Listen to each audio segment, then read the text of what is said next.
خبروں کے سلسلے کو آگے بڑھاتے ہیں۔ آپ کو بتائیں کہ مانسون کا طاقتور سپیل بادل برستے ہی کراچی پانی پانی ہو گیا۔ کراچی کے مختلف علاقوں میں وقفے سے موسلا دھار بارش کا سلسلہ جاری ہے۔ بارش سے اہم شاہراہیں زیر آب آ چکی ہیں، موٹر سائیکلیں اور گاڑیاں خراب ہو گئی ہیں۔ بارش سے نالے بکھر گئے ہیں، جبکہ نشیبی علاقوں میں بھی پانی جمع ہے۔ بارش کی صورتحال سے آپ کو بتا رہے ہیں، مانسون کا تیسرا سپیل ہے اور کراچی والے پریشان ہیں۔ کراچی کے مختلف علاقوں میں وقفے سے موسلا دھار بارش کا سلسلہ جاری ہے۔ کراچی میں سب سے زیادہ بارش قائد آباد میں 55 ملی میٹر ریکارڈ کی گئی ہے، مسرور بیس پر 46 اور رنگی ٹاؤن میں 40 ملی میٹر بارش ریکارڈ کی گئی ہے۔ کیماڑی اور قائد آباد میں 34 ملی میٹر بارش ریکارڈ ہوئی، جبکہ ناظم آباد میں 28 ملی میٹر، گلشن حدید میں 36 ملی میٹر بارش ریکارڈ کی گئی ہے۔ اب سے کچھ دیر پہلے وزیر اعلیٰ سندھ مراد علی شاہ گفتگو کر رہے تھے اور انہوں نے کہا کہ محکمہ سندھ نے الرٹ جاری کیا ہے کہ آج شام 5 بجے کے بعد مزید بارش ہو سکتی ہے۔ اور آپ کو بتائیں کہ اب تک کی صورتحال یہ ہے کہ سب سے زیادہ بارش کراچی میں قائد آباد میں 55 ملی میٹر ریکارڈ کی گئی ہے، جبکہ مسرور بیس پر 46 اور رنگی ٹاؤن میں 40 ملی میٹر بارش ہوئی۔ کیماڑی اور قائد آباد میں 34 ملی میٹر بارش ہوئی، ناظم آباد میں 28 ملی میٹر، گلشن حدید میں 36 ملی میٹر بارش ہوئی ہے۔ مانسون کا تیسرا طاقتور سپیل ہے جو کہ کراچی میں آ چکا ہے۔ بادل برستے ہی کراچی پانی پانی ہو گیا ہے۔ کراچی کے مختلف علاقوں میں وقفے سے موسلا دھار بارش ہو رہی ہے اور بارش کا یہ سلسلہ ابھی بھی جاری ہے۔ اس وقت صورتحال کیا ہے جان لیتے ہیں، ثنا فاطمہ ہمارے ساتھ موجود ہیں۔ ثنا، بتائیے گا کہاں پہ آپ موجود ہیں اور محکمہ موسمیات کی جانب سے کیا کہا جا رہا ہے؟ بالکل، محکمہ موسمیات نے جو مانسون کے تیسرے سپیل کے بارے میں پیش گوئی کی تھی وہ تو درست ثابت ہوئی، کیونکہ کل رات سے ہی کراچی کے مختلف علاقوں میں بارش کا سلسلہ شروع ہو گیا تھا اور صبح سے فجر کے وقت سے جو جھڑی لگی ہے تو اب تک جو ہے بارش تھمنے کا نام نہیں لے رہی ہے۔ اس وقت میں PCHS میں موجود ہوں اور تیز بارش ہو رہی ہے۔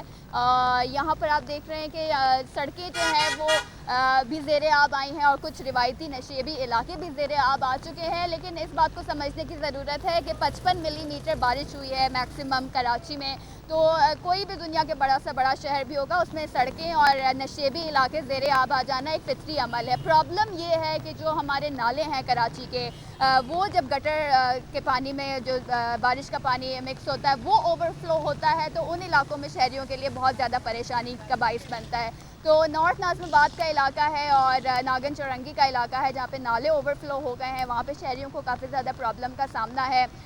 ابھی بھی بارش جاری ہے اور اس وقت یہ سڑکیں وغیرہ جو زیر آب آئی ہیں ان سے پانی نکلنا فی الحال تو ممکن نہیں ہے۔ جب بارش رکے گی اور اگر کئی گھنٹے تک اور 1-2 روز تک یہاں سے پانی نہیں نکالا جا سکا تو پھر شہریوں کے لیے بڑی پرابلم بن سکتی ہے۔ کے الیکٹرک کی طرف سے جو بیان سامنے آیا ہے ان کا یہی کہنا ہے کہ صورتحال کنٹرول میں ہے۔ کراچی میں کہیں بھی بجلی جانے کا اس طرح سے اطلاعات سامنے نہیں آئی ہیں اور ان کا یہ کہنا ہے کہ 1900 فیڈرز میں سے 100 فیڈرز کو وہ بھی حفاظتی اقدامات کے تحت جو ہے بند کیا گیا ہے، تو بجلی کا فی الحال کوئی پرابلم نہیں ہے کراچی میں۔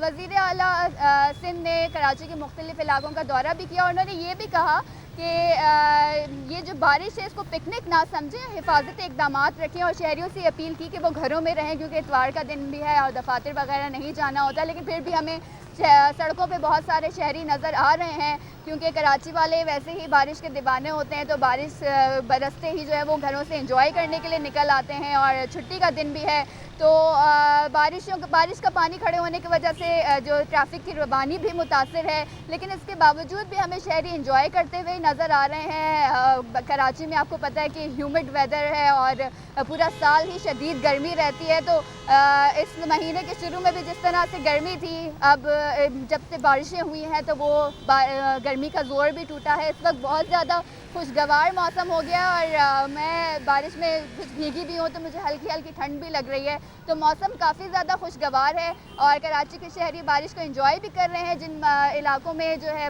نالے اوور فلو ہوئے ہیں وہاں پہ پریشانی کا شکار بھی ہیں شہری، لیکن اس بات کو سمجھنے کی ضرورت ہے کہ وہ صرف نالے چوک ہونے سے نہیں، انکروچمنٹ بھی جو ہے وہاں پر اس کی وجہ سے بھی جو ہے وہ ان علاقوں میں پریشانی کا باعث بنتا ہے. تو صرف مانسون آنے سے پہلے صرف نالوں کی صفائی کر دینا اس کافی نہیں ہے, بلکہ پورا سال ان پہ نگاہ رکھنے کی ضرورت ہے, انکروچمنٹس کو روکنے کی ضرورت ہے, تاکہ ریور بیڈز جو ہیں اور جو نالے ہیں, جو بارشوں کی جو برساتی نہریں ہیں وہ صاف رہیں. تو اسی طرح کراچی والے جو ہے نا اس بارش کو پوری طرح انجوائے کر سکتے ہیں اور پریشانیوں سے بھی بچ سکتے ہیں. جی بہت شکریہ ثنا فاطمہ, آپ ہمیں تفصیلاً اپڈیٹ کر رہی تھیں.